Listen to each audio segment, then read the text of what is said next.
Voy, namangdoq. O'birniga sigilmandim. Voy, bo'lmaydi. Bugun suv to'xtab qolgan, o'birini taqavatdiq. Nima? Qanaqa qilaman? Anna kiraman o'birniga. Naga basangiz bering. Ish qilib men o'birini kesangiz bo'lmaydi. Qanaqa qilaman endi? Bu yerga eng yaqin o'birnimi 3 kilometr kelgan tutsa. Baqistab ketdimi?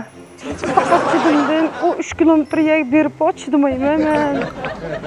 Bo'pti. Mening mashinam ishlama bo'ldi. Rahmatchimiz, sizga mashinangiz nada? Mashina iyadi. Ha, rahmat.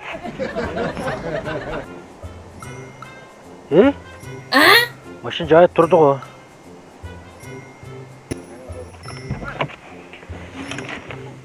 Of. Voy. Siz bu yerda tursiz-ku? Aviatdan sigim kelib ketdi desam, mashinangizni ochib tushunmagan-ku, mashinam ishlab qoldi.